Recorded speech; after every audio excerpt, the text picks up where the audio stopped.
Hello, ladies and gentlemen. Let's talk about the news. So some positive things are happening in the Middle East. Saudi Arabia and the Houthi leaders in Sana'a are going to hold peace talks. Well, they are holding peace talks as we're speaking, I think. And they're holding them in Oman with the Omani delegation. So let's see here. Saudi and Omani delegations held talks with Houthi officials in Yemen's capital Sana'a on Sunday, Houthi-run media said, as Riyadh seeks a permanent ceasefire to end its military involvement in the country's long-running war. This is fantastic news. If these peace talks go into fruition, obviously the suffering of the Yemeni people will end, hopefully, because the war there is extremely brutal. Seeing the pictures of these starving kids with like rib cages all popping out and shit like that, it's just, yeah, it's heartbreaking. So when I heard about this, it made me happy. And this is a result of China's peace initiative between like the arch rivals Saudi Arabia and Iran. And you have to understand that this is a big deal, right? China will go down in history as one of the great mediators in the world. Like this deal was created not in Washington, not in Brussels, not in Paris. The West wasn't even involved. I mean, how many years have the West intervened in the Middle East and just sowed chaos, supporting this group, pit that one against another? Just pure divide and conquer. And China comes in, and they have tried to always maintain the neutral stance in the Middle East, staying out of the Saudi-Iranian proxy wars. And yes, they have brokered a peace deal between these two, giants, and they have invigorated or woken up, not woken up, but they have like brought back the political channels between the countries back to life again. And I think this is fantastic. The Middle East needs peace in the Middle East, as they say. It would stop the future refugee crisis. Hopefully, this region might prosper, I hope, in terms of economics and stuff like that. And yeah, let's just hope for the best. But we can continue reading the article. The visit indicates progress in the Oman-mediated consultations between Riyadh and Sana'a, which run in parallel to UN peace efforts. The peace initiatives had gained momentum after arch rivals Saudi Arabia and Iran agreed to re-establish ties in a deal brokered by China. Saudi Arabia hasn't just made peace with Iran. In fact, they have had peace talks with, or sort of like talks with Syria, and they weren't obviously not in an open war with Syria, but yes, the Saudis and the Gulf countries have supported a lot of religious extremists in the Syrian war in order to overthrow the government of Bashar al-Assad. And the UAE recently had President Bashar al-Assad over for a visit. And in the words of the Sultan or the king of the UAE, we welcome back Syria into the Arab family. This is huge things. I mean, America has pretty much lost its grip in this region. And we can continue. Oman, which shares borders with Yemen, has been trying for years to bridge differences between Yemen's warring parties and more broadly between Iran and Saudi Arabia and the United States. We have to keep in mind that the war in Yemen, there's always been, not always, I'm not going to say, but intertribal warfare, inter-religious sectarian hostilities have been unfortunately a long part of Yemen's history. First, there was the divide between North and South Yemen. Northern Yemen was, ruled by a monarchy of Zaydi Shias, who were for a long time supported by actually Saudi Arabia, right? But you have to make a distinction between the Zaydi Shia and the Jafari Shia. The Zaydi Shias are more closer to Sunnis in terms of their religious practices, and to a certain extent with their philosophy. Not completely, but to a certain extent. They still believe that, I think it's to the fifth Imam, that they consider him to be the righteous leader, and they don't believe that their Imams are, masum, or like free from mistakes, that they have divine powers or something like that. They believe that they are political leaders and they respect them as such, but nothing more than that. That's how I understood the Zaydi Shia philosophy. And as far as I understand, they pray just like Sunnis. So there's a lot of similarities. But yes, the Saudis supported the monarchy in the north, and because they wanted to combat the Marxist or South, which was supported by the Soviet Union and Egypt's Jamal al-Nasser, or Jamal Nasser, basically. So yes, that's pretty much the history of Yemen. And then when Yemen was reunited, I think in the 80s or something like that, there was disappointment, so to speak, from the people in the south, because they felt that they were not politically represented in the country as much as they wanted to. So yeah, Yemen has had a very tumultuous history, unfortunately. But I hope with this peace initiative, and hopefully with the ruling of the Houthis and their allies, I hope they can bring some sort of peace between the tribes and the sects in the country, so that part of the world no longer has to suffer. So yes, let's proceed. The envoys who landed late on Saturday met with the head of Houthi Supreme Political Council, Mahdi al-Mashat, in Sanaa's presidential palace, Houthi news agency Saba reported. President al-Mashat reiterated the group's position that seeks an honorable peace and that the Yemeni people aspire to freedom and independence, Saba said. Both sides will negotiate ending hostilities and lifting of a Saudi-led blockade on Yemeni ports, it added. Sources have told Reuters that the Saudi-Houthi talks are focused on a full reopening of Houthi-controlled ports and the Sana'a airport, payment of wages for public servants, and rebuilding efforts, and a timeline for foreign forces to exit the country. In Western media, or in particular, American media, they have portrayed the Yemeni war as a very complicated war, tribal war. There is obviously a tribal element in there. I'm not saying that, but this war is fueled largely because of Western support to the Saudi war machine. And the Saudis have indiscriminately bombed civilian targets, weddings, school buses, blocked the port of Hodeidah, which has caused starvation, and made sure that people are being dependent on for humanitarian aid. So you don't really need a degree in Middle Eastern studies to necessarily understand the conflict in Yemen.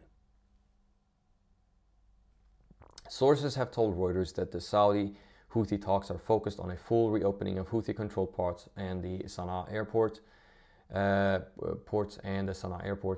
payment of wages for public servants, rebuilding efforts, and a timeline for foreign forces to exit the country. I repeated that. Yemen's war is seen as one of several proxy battles between Iran and Saudi Arabia. The Houthis aligned with Iran, ousted a Saudi-backed government from Sana'a in late 2014, and have de facto control of North Yemen, saying they are rising up against a corrupt system and foreign aggression. They have been fighting against a Saudi-led military alliance since 2015 in a conflict that has killed tens of thousands and left 80% of Yemen's population dependent on humanitarian aid. A Houthi official said on Saturday the group had received 13 detainees released by Saudi Arabia in exchange for Saudi detainees freed earlier. ahead of a wider prisoner exchange agreed by the warring sides.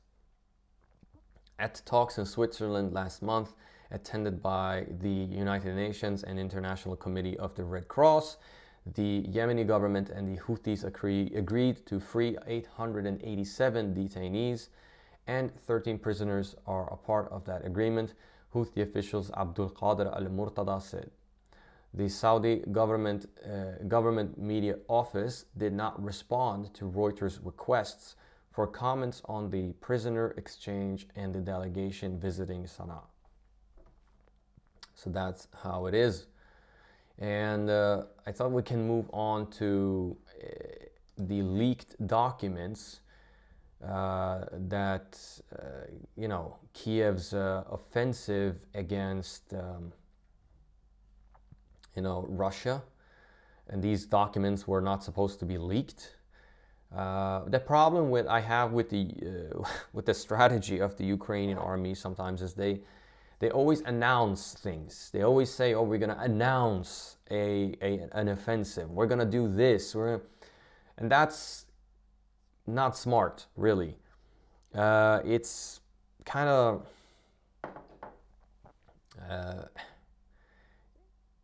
one of the reasons why the Russians are, like, a lot of people are annoyed with the Russian strategy is that they have strategic ambivalence. They don't really say what they're gonna do. It keeps a lot of people in the West on toes, so to speak, on their toes, sorry, and on the edge. Not just like people in the so-called neutral, and even to a certain extent the pro-Russian side. They speculate a lot, because first of all, the Russians have never announced a timeline for the Special Military Operation, or SMO. They haven't announced a winter offensive, a spring offensive. A lot of this stuff is just, people bring in, for example, Scott Ritter or Colonel Douglas McGregor. They look at the data, analyze it, and draw a conclusion from it. And they can be wrong and they can be right. But considering that these guys have a lot of military experience, intelligence experience, a lot of times they get it right. In fact, for example, Scott Ritter was right that in the initial phase, actually last year, right, that the Russians used too few soldiers. They didn't have enough manpower to perform the task that was necessary that they had set out to do, okay? That's why their defense lines were stretched out. And that's why the Ukrainians, with the help of NATO, obviously, could, for example, retake Sumy and the Kharkov area, right? And the Russians had to retreat. Kherson was a different matter. As far as I understand it, Kherson, General Surovikin at the time, he said that the Ukrainians were trying to blow up threatened to blow up a dam, and therefore we do not want to risk the lives of our soldiers. So you know what? This was a planned retreat, a tactical retreat. So we will retreat from Kherson, and every civilian that has some sort of pro-Russian inclination, yeah, they can come. They move with us, and that's it. So that was a little bit different, Kherson. It didn't really catch them by surprise in that sense. But Scott Ritter was right about that. So, yeah, experienced man. But anyway, what information does it contain, these documents? So there hasn't, I'm reading from RT here, there hasn't been a leak of this nature since Moscow's military campaign in Ukraine began over 13 months ago. It is noteworthy that the published plans contain not only a schedule for supplying Ukrainian units with NATO weapons and ammunition, but also information about the structure of the brigades and battalions allegedly preparing for the offensive. The document dated March 1st says Kiev's brigades need 253 tanks, more than 380 infantry fighting vehicles and APCs, 480 vehicles, 147 artillery pieces, and 571 HMMWV armored vehicles to carry out the offensive. I'm not going to read the whole article, but I'm just going to read like parts of it. So anyway, which information is most suspect? The probable locations of Russian units indicated on the combat map in red appear to have been collected from open sources. Several pro-Kiev resources that track military operations contain almost identical information. Also, the ratios of killed and wounded for the Ukrainian and Russian armed forces, which initially appeared in these secret plans, have since been changed. When first posted, the losses of the Ukrainian side were estimated at about 16,500 to 70,000 people. Then probably to be more realistic, they increased almost fivefold, up to 65,000 to 75,000. At the same time, the numbers given for Russia's perpetrated losses of vehicles and equipment coincide with data published by Kiev's Ministry of Defense. What else is wrong with the published Armed Forces of Ukraine offensive plans? The blatant falsification of data on the readiness of Ukrainian military formations catches the eye.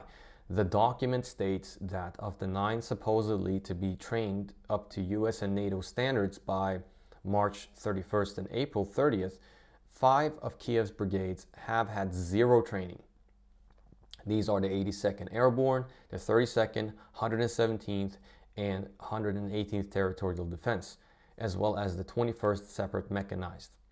Even if only 2 or 3 companies in these brigades were trained and self-preparation wasn't completed, their level of training couldn't be 0. At the same time, the highest percentage of readiness was recorded only in the 47th Mechanized, 40%, and the 46th Airborne Assault, 60%. And that's the problem. Ukraine doesn't have enough ammunition, and they don't have a lot of, what do you call it, air defense systems, and they don't have a lot of airfields. So my speculation is, will they fly these airplanes from Poland, for example? And there has been talks between Poland and the Ukrainian government that, you know, they're going to take away the borders. You know, is Poland trying to establish another Polish-Lithuanian Commonwealth here? They badly want Galicia, as far as I know. And as far what I've heard is that many Polish people are kind of upset with the Ukrainianization of Poland,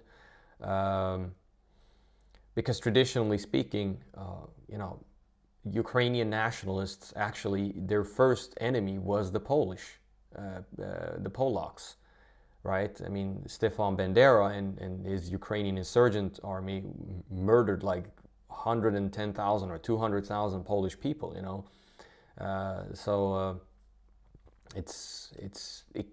I think it will fire back against Poland eventually, because let's say they even take Galicia, right, or are given Galicia. I mean, this area is a hotbed for Banderite ideology, and it can result in a Vietnam scenario for the Polish government. So, but we will see. But yes, Ukraine is definitely not ready for a offensive, and why even announce it, you know? But like I said, these Western governments, they only live on PR stunts. The Zelensky government, they live on PR stunts. That's it. But that's all I have for you guys today, and I appreciate you guys liking and subscribing. Please subscribe, hit the notification bell, and share the video. Stay blessed.